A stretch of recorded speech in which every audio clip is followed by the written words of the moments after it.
Entrepreneurs Forum podcast. Today, we have the amazing Robyn Holm, and I'm so excited for you to all hear from her. I met this phenomenal woman at a conference, I want to say a good almost 1 to 2 years ago, and she and I have been in touch ever since. The lovely Robyn is a clinical hypnotherapist, bodywork practitioner, and podcast host, which I have also been on, which is a great podcast.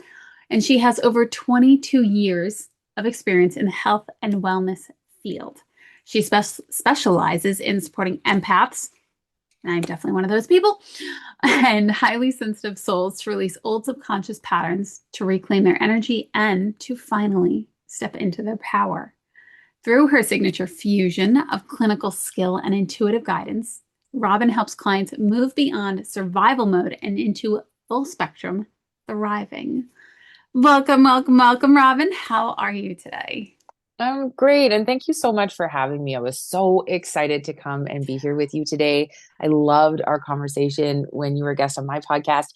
And I have loved you from the moment I saw you. And it was at Okay. HypnoThoughts Live. And when Yes. I, as a matter of fact, back up, I loved you even from the moment I read the class that you were going to be presenting at HypnoThoughts Live. I was like, that girl has something for me. And I just sat in the front row and I was like, oh my goodness, I just love her. So I'm so happy to We be here. we definitely resonate when it comes to all things related to wellness and weight loss and helping people thrive. I completely agree wholeheartedly.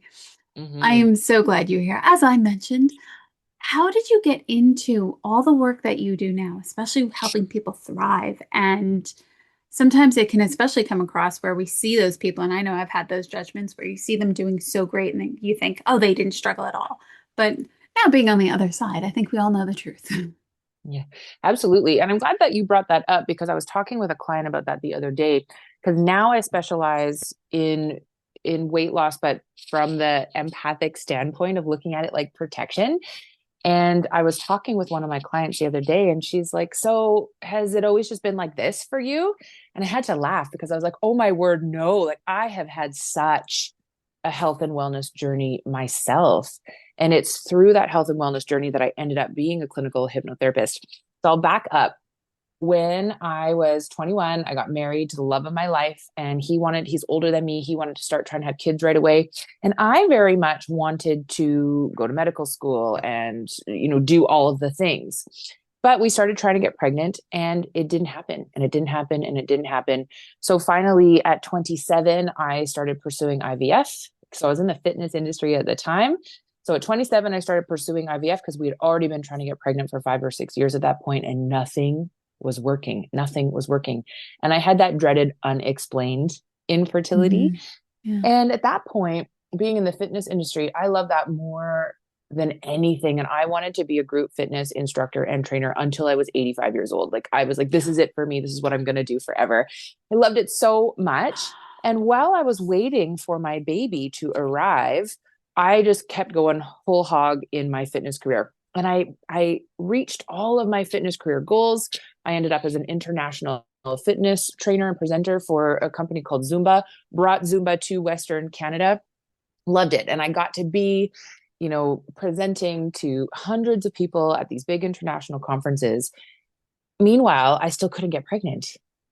And then I started to develop these injuries in my body that were not healing no matter what I did. And I mean, I knew all of the things to do. I had all of my supplements, and I had my physiotherapist and my acupuncturist, and I had my Mhm. massage therapist and my chiro, and I was not fucking getting better.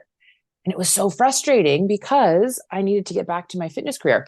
So I eventually was like, I'm going to have to take a sabbatical because my adrenals were shot. I stopped being able to sleep. So I would be training, I would go and train every single weekend, and I would not be able to sleep all weekend. Like I would be staring at the ceiling of the hotel room going like, I need to get up in 4 hours. Super physically demanding job as well. Like Zumba Yeah. is highly High physically energy. demanding, very high energy. It's like 1,000 calories an hour sort of thing. So I needed to be in tip top shape. So again, I was still in my like late 20s at this point, Mhm. and the mental emotional stress of getting it perfect was a lot for me. So I would do these trainings. I would train about 58 people per training. And I would do two trainings in a weekend plus a master class. And I felt responsible for every single one of those people, every one of them. I felt completely responsible to make sure that they had the best training, that they understood the material completely, that they were able to go on and thrive. And then I would even keep in touch with all of these people afterwards. They had access to me. So that was a lot that I was carrying at the time. And this is Yeah. before I knew that I was an empath. I did not know this yet. Ah, I'm very, very extroverted. I'm very in my physical body. So it didn't show up for me the way I had seen it show up for a lot of people that knew they were empaths. I'm not super okay. emotional. I'm not Okay. actually that emotionally sensitive, Hmm. but very prone to like anxiety and overthinking and worry and responsibility.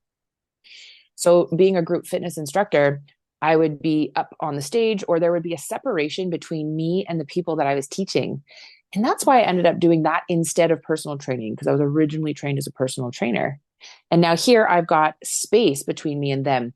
And looking back retrospectively, the reason that worked for me is as an empath, I was creating a geographical boundary between me and them. Okay. That makes sense. Yeah. And then I could hold space for 550 people, and it was okay until Hmm. afterwards I would end up really crashing and really second guessing myself.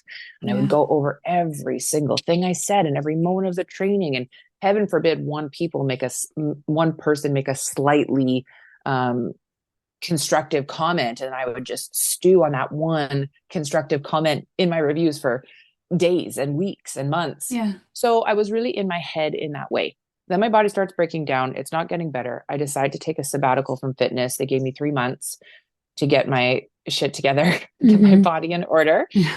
And that is when I discovered BodyTalk. So Okay. BodyTalk is about moving stored stress out of your body. And you and I both know, being hypnotherapists, that Hmm. your subconscious likes to store and stuff emotions in your fascia. Oh And yeah. your fascia is your connective tissue, and it surrounds every organ, endocrine, or body part that you have in your body. If I were to take away all your organs, endocrines, and body parts, you would be left standing there completely white. That's fascia. Hmm. It's around everything. Okay. And that's where we store our emotion and our stories. Hmm. So when we have like stacked enough emotions and stories in our body, that body part starts to get disconnected and Hmm. starts to show dis-ease, then that's where body talk can really help, because we can get the story, we can identify it, and we can move it out. Hmm. Yeah, So I definitely. started mhm. So I started going to a body talk practitioner at that time, again, just to try to get back to my fitness career. Yeah. And then meanwhile, I'm like, oh, and by the way, I also am trying to get pregnant, and it's been like 9 years. And so that was a kind of a side effect thing, right? Meanwhile, I'd started IVF. I'd done 2 rounds of IVF that failed miserably, never had a successful embryo transfer, never had a positive pregnancy test, even though I cycled regularly, and I was so young and fit Hmm. and healthy. And everyone's like, oh, we just don't know what's going on. Yeah. Super frustrating. So that's how I got into body talk. And I ended up going, like, again, being like a good type A control freak. I'm like, I'm going to do this. I'm going to do it Very hard. organized. Yeah. So I just like went every 3 weeks. Every 3 weeks, I'm like, I'm going to get back to Okay. fitness, going to get back to fitness. And that was my first introduction to the fact that it's not just about the body. Yeah. Yeah. And I would And see, oh, go ahead. no, go ahead. Oh, I would see in my even my fitness career, there were the people that would come to my classes who did everything right. Like I would go through their food journals and everything was perfect. And they'd come and they would exercise, and they couldn't lose weight. And they couldn't lose Yeah. weight and they couldn't lose weight. I was always really puzzled by that. And I felt badly for them because they tried so hard and they weren't seeing physical results. And that was very similar to me in my fertility journey. I Hmm. tried so hard and I Yeah. wasn't seeing physical results. Yeah. So that's what It's, guided me to the mind body connection. I love that. That, it's so interesting. There are two pieces, especially because I, for one, think our culture would really have us divide up fitness and divide up your bot, or excuse me, your physical body, your mentals, and then your emotions. Like everything is always separate. And then even with your body, it's like your legs are over here, your arms over here, your spine's over here. It's not all connected. They don't want you to think that it's connected. And even in the what you just said very specifically about the word hard, because I find that there are even stories that I will tell myself where that there's, especially with anything in the hustle motivation world, like you have to go hard and you have to struggle and it has to be like this. While that can be true. And while people also say, you know, you want it to be hard, you want it to be challenging, I think sometimes there's a very harsh negative undertone and people can't release that. I've worked, I've done a lot and something isn't right. Maybe it doesn't need to be so hard, and that there doesn't need to be glory in this struggle and making it so over the top. So it's just, language focus as I focus in on those things. But you raised such a beautiful point about body talks because it is in the fascia, especially, with holographic memory resolution, same thing. It's in your nervous system, and how we communicate with our body, with our mind, with our mental and emotional connection is so, so important. Yeah, that mind body connection is immensely important. And as an athlete, I had learned to shut off parts of my body. If I rolled my ankle while I was in the middle of teaching a training, I had to tell that Hmm. ankle to shut up because I Yeah. need to get through my training. And so even though I'm incredibly intuitive when it comes to my body, I also had shut off a lot of that communication. Yeah. And my body at that time, Lenora, was asking for less. It was asking for rest. Yeah. I was seeing a Chinese medicine doctor, and they're like, "Oh, it was always adrenals, kidneys, kidneys, kidneys, kidneys," because I was so Hmm. over. But I loved what I did, and so that was a Hmm. big grieving process for me Yeah. too, I could definitely because see that. I wanted to keep going, and my body didn't want me to. That Yeah, was sad. definitely. Yeah, Yeah. And yeah. and especially because then it's almost like you have to go through a mourning piece. And just Oh, really I did. quickly, for people who have heard the word empathic or have heard the word highly sensitive soul, can you kind of define it a little bit more for anybody who's like, I know it, but I don't really know it? How do you interpret it? How do you explain it to people? And I will define it the way that I have come to understand it through working with empath after empath after empath in my body talk and then hypnotherapy practice. So, as I said to you before, I didn't know I was one until I was 35 because, Yeah. spoiler alert, I never went back to fitness and I ended up training as a body talk practitioner. Mhm. And so I started up that practice instead. Mhm. And during that time, I would really pick up on what was going on with my clients. So before they would even come, I would feel like in my stomach, I'd be like, what's going on with your stomach? And then they would talk about, oh, it's so funny that you bring that up. But so my physical body was picking stuff up, or if I was working with them and we were working to release certain stories, those stories would really stick with me. And Mhm. I was trying all sorts of like rituals to clear and cleanse myself of other people's energy. And honestly, nothing worked. Like I would do the sprays and the sage and like shake the Mhm. blankets, and it was all just staying with me, just like it did when I was in fitness. I'd really Mhm. carry other people's stories, and it felt like my responsibility to fix it. Yeah. So I learned over time that being an empath is like a superhuman ability to pick up on the energy in the room. It Like we totally could we can read a 1000%. room like, yeah, we could read a room like nobody's business. And then one step further though with empaths is not only do we read the energy in the room, we feel responsible for the comfort of every person in the room.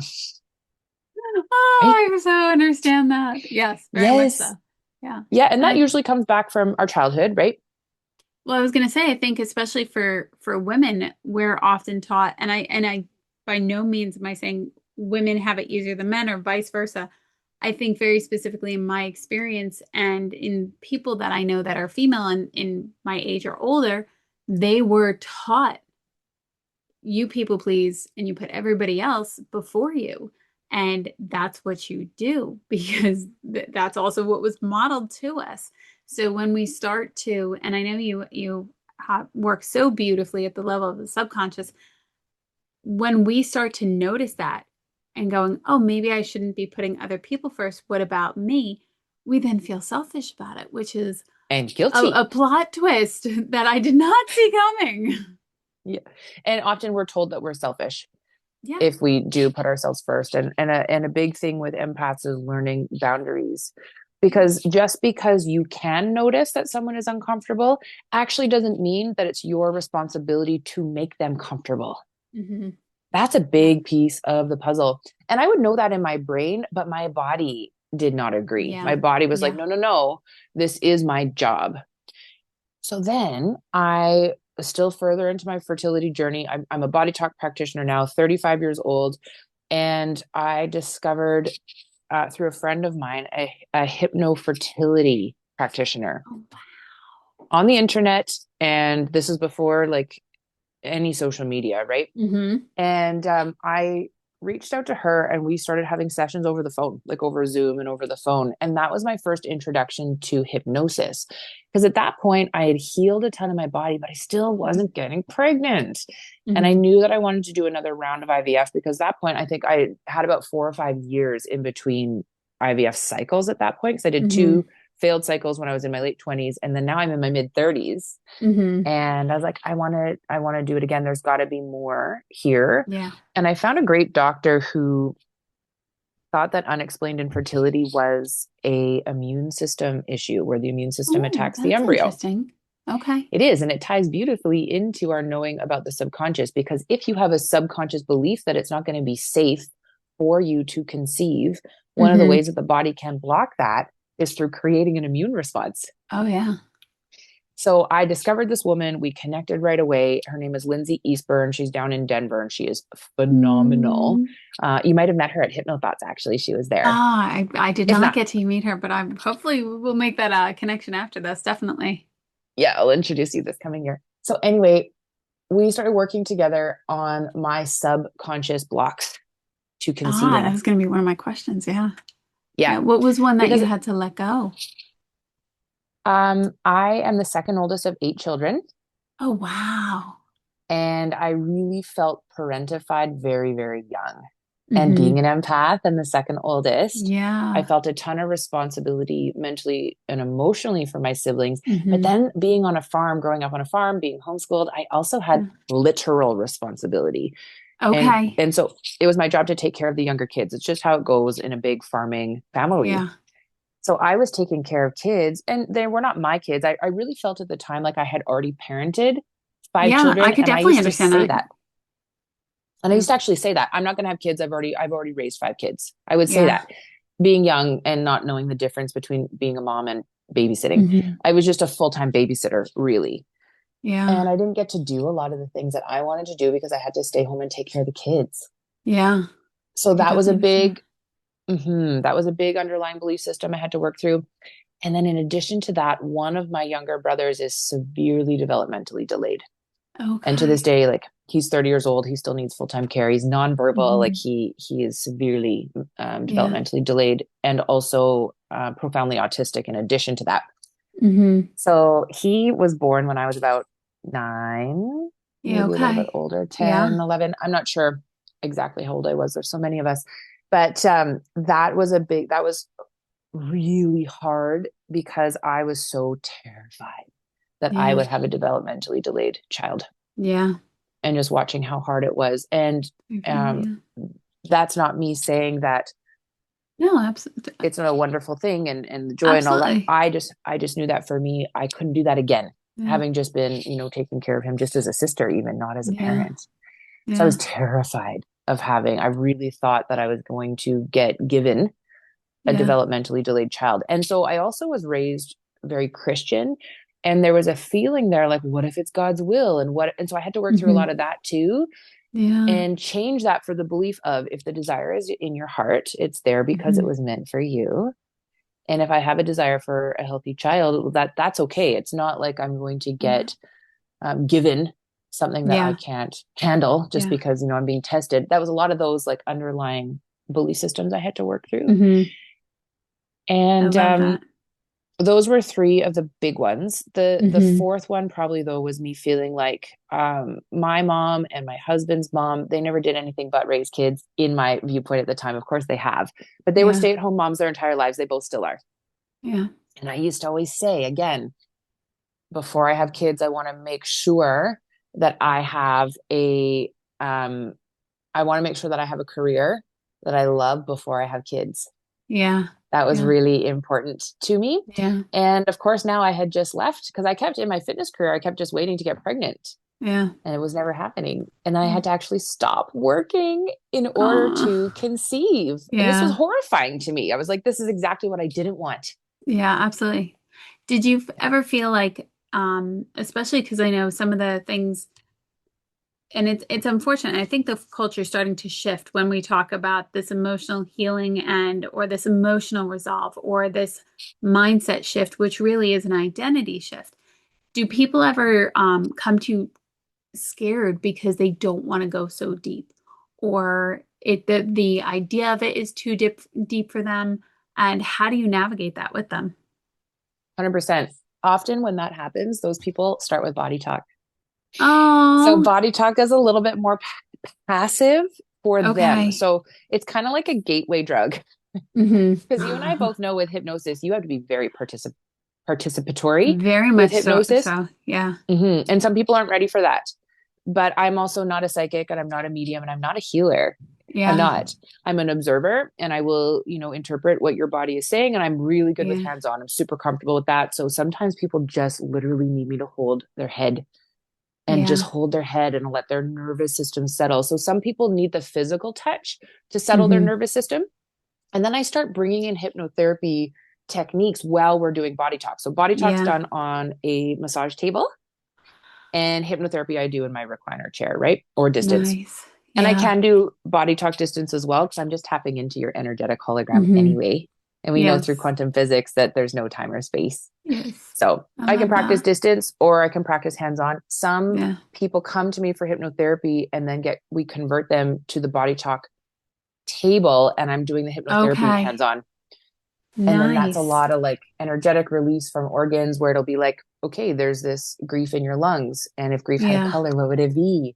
And Yeah. okay, it's the color blue. And now we imagine Yeah. moving that blue out. Yeah. So those are more like body talk techniques, but then sometimes Yeah. it'll gateway into we've got this blue in your lungs and it's grief and it's Hmm. relating to when you were 3 years old. What's coming up Yeah. for you? Yeah.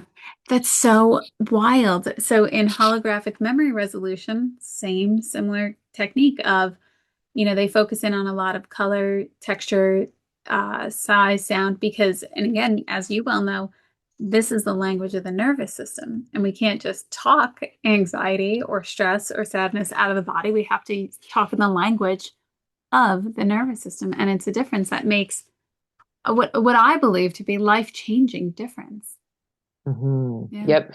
And where attention goes, energy flows. And when we Hmm. put our hand on somebody, and again, coming from a Christian background, I'm Yeah. not currently a Christian at this moment, but in my background, we would do the laying on of hands where you put your Hmm. hands on somebody and you pray for them.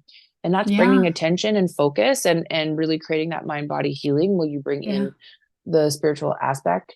So that I was something love I was that. comfortable with. So when somebody comes in and they're not really ready yet, in that Hmm. way, but they're wanting to be ready, I usually start with body talk. I love that. Even Now you've though also, oh, go ahead. even though I find like hypnotherapy is faster, you're going to get your shifts way faster, but they're not ready for that yet, right? Yeah. Yeah. Yeah. What are you going to say? I know you also have built a business now. When did you start that? That's incredible that you've gotten to that point, especially because it's not just, yes, as lovely as it is to hang a shingle on the on your place of residency or where you do business. There's so much more that goes into it. And you've done And that. You have a thriving practice now. I do. And you know what? Yeah. I really have always been an entrepreneur, which is why I was so excited to come onto this Aw. podcast because I am an entrepreneur at heart. When I was 12, I would go clean houses and things. And as soon as I started making Oh, money, I was like, fun. oh, yeah, I love that. And then I was in the service industry for 8 years. And that is like Okay. running your own little business, right? When you're a server, bartender, manager, I did all of that Hmm. for a bigger company, but you have to manage your own little business. It's sales, it's all of that within your own Yeah, little container. for That's how sure. I traveled the world. Loved it. Oh, I could go anywhere and bartend. And then I got into the fitness industry, working for a gym that I loved. And then when I was working for Zumba, though, you are an entrepreneur again. oh yeah. You run all of your own trainings, you do all of your own bookings, you are running your own little business underneath the umbrella of Zumba. Yeah. So that was Yeah. the last 4 years of my fitness career anyway. And then I took a couple of years in between where I wasn't doing anything and Hmm. I was just taking body talk classes and going to body talk myself. And Yeah. then I was like, you know what? I think I'm going to write my exam because I love to learn. I just love to Hmm. learn. Oh, so I'm a manifesting generator in human design. I'm Oh, always trying to learn yeah, for something. sure. Same. Are you a manifesting generator? Hmm. I had a feeling. Yeah. Yeah. And so are you a sacral authority? Do you know? Oh, I do not know off the top of my Oh, head. that'll be interesting. I'd We'll have talk to about look that it up. I'll offline. have to send it to you. Yeah. Well, so with that, then I was like, I may as well write my exams. So then Yeah. I wrote my exams, and then I was certified. I was like, well, I may as well start taking clients. And that's how Oh, it started for me. And now remember that I came from fitness and yeah. I worked at a ladies only gym for 6 years in my little town in Vernon. I knew every woman in the city. So that's how I first started building my business. Again, this is before social media. We had a Yeah. Facebook page. That was it. I had a website right away, but I would just go to these events and talk to Yeah. people because they'd be like, oh, I missed your classes. What are you doing now? Yeah. And I'd say, you know what? Oh, I'm doing this. Well, you know how I had to retire from fitness because of the injuries in my body? Well, yeah. this is what I'm doing now. This is what helped me to heal those injuries. And this is what I'm doing now. Wow, what a So beautiful then bridge. it was gorgeous. And it was just Yeah. more just helping people where they were at. Yeah. So Yeah. then that's how I started getting clients originally. I worked a ton with anxiety because that's really what Body Talk changed for me was that crippling anxiety that I had. It really Good. helped with Yeah. that. So I did a ton with Yeah. anxiety. I worked with kids a lot. And then I always did body image, dysmorphia, weight loss, eating Yeah. disorders, and just a general practitioner. But I tended to attract the type of client who was very left brained because I was very left brained. So I Okay. would get the engineers and the teachers and like Mm-hmm. the people that would question everything and I would explain everything I was doing, Mm-hmm. which was really for me too. Yeah. And that was building up the faith. So that's, and then, word of mouth and That's referrals, that awesome. kind of thing. I And then when I love had that. my kids, I had to take some time off in between. Yeah. And then when I came back to when I came back to full-time practice again, everything had changed. And now it's Instagram and it's videos and it's Oh yeah. so I knew when I A came lot of back social this media. time, it's a lot of social media. We didn't do any of Oh that yeah. before. When I built my Mm-hmm. business the first time, it was without social media. Yeah. So now here I am, it's 5 years in between that I was only taking a few clients based on referral Yeah. because I was so busy with the kids. And then when I had an opportunity then to train as a hypnotherapist, because when I started working with my hypnotherapist, I was like, I Mm-hmm. want to do this so bad. But at the time, I would have had to have gone to Denver, and I'm up Yeah. in Canada, and I just couldn't make it happen. Well, Mm-hmm. then a trainer moved into my area, and I was able to do Mm. her 220-hour training it was a year and a half ago now. Gotta love So that I added divine that. timing. Oh, it was perfect. That And is so I so added that cool. into my offerings. And so now I do mostly hypnotherapy and some body talk if people need it, the way that I just Yeah. said. Yeah. I And love that. and it's been so fabulous. And so I just hit the ground running with that too. As a manifesting generator, once I decided I got certified, I started taking clients the next week. And I mean, I've done hundreds of sessions in that year and a half, hundreds. Yeah. That So is it's been cool. amazing. I Oh love my it. gosh. If your 70-year-old self could sit across from you today, what would you say to them right now? Or what might they even say to you? I'm glad you didn't give up. Oh, that's a good one for sure. I feel like a lot of Yeah. people would really resonate with that too. Yeah. If the Yeah. desire is in your heart, it's there because it was meant for you. I wrote It took that me, down. That's yeah, Robyn. that's not mine. That's from Roseanne Austin. Do you know her? Oh, she's so fabulous. I feel like I've heard of it, but not off the top of my head, which makes me sad.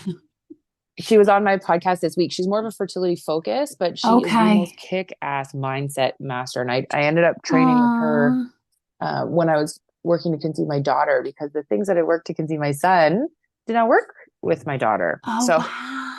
I had to really tackle the mindset piece from the subconscious standpoint, but it was more active than when I was just doing Yeah.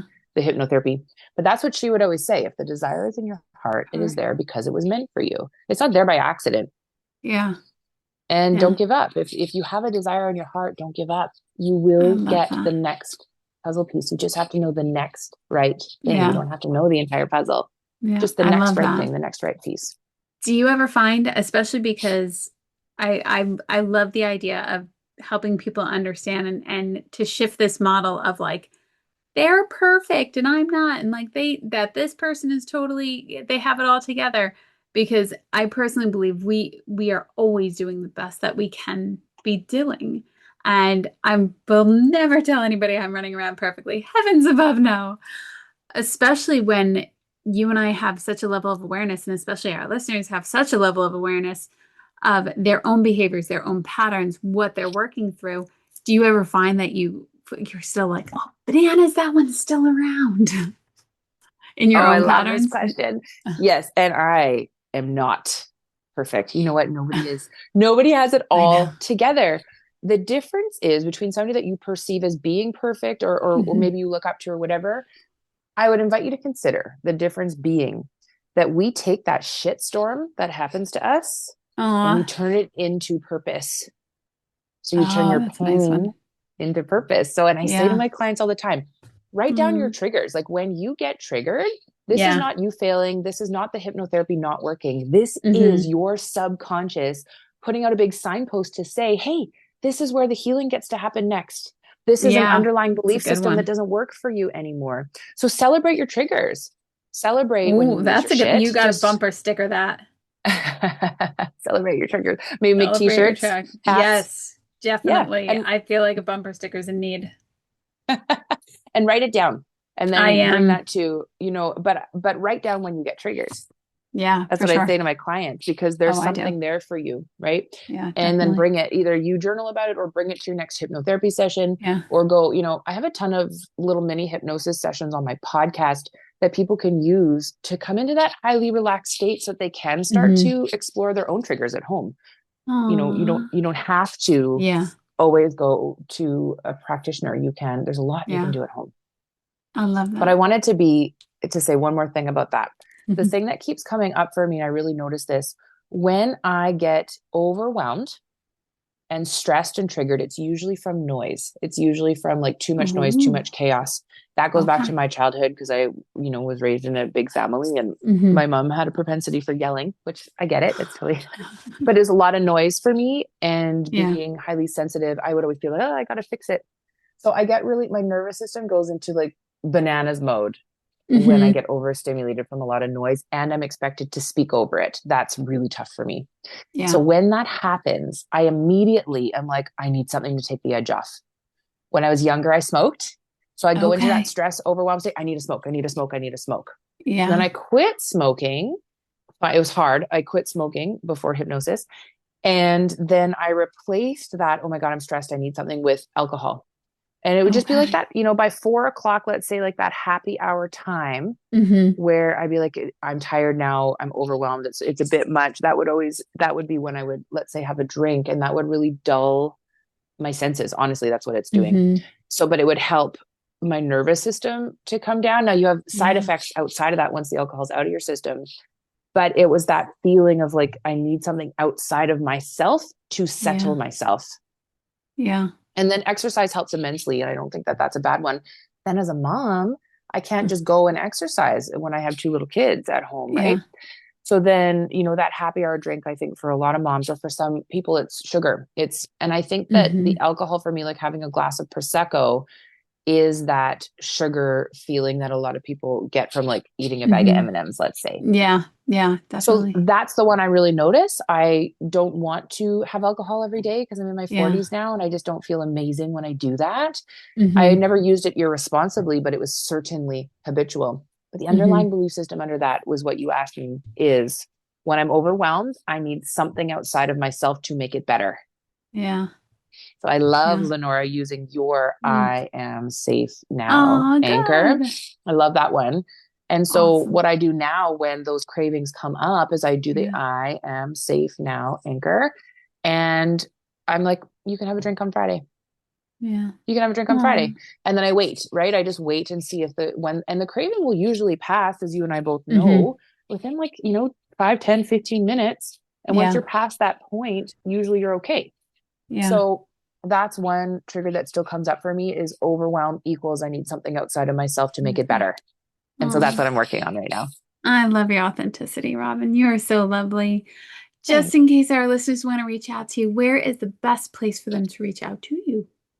I'm really active on Instagram. I love Instagram. I'm getting Ah, into TikTok and it's okay. Like I'm, I have to get still pretty into new. TikTok. I know. I It's pretty know. new for me still, and I do like it. But Instagram is where I'm really active. And so people can Okay. find me there. I'll give you it for the show notes, but people can find you Yes. there at OK Hypnotherapy and Wellness. Awesome.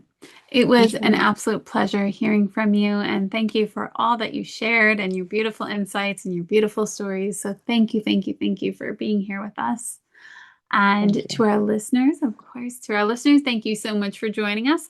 And we will see you on the next episode. Till then, stay well. And this was the Entrepreneurs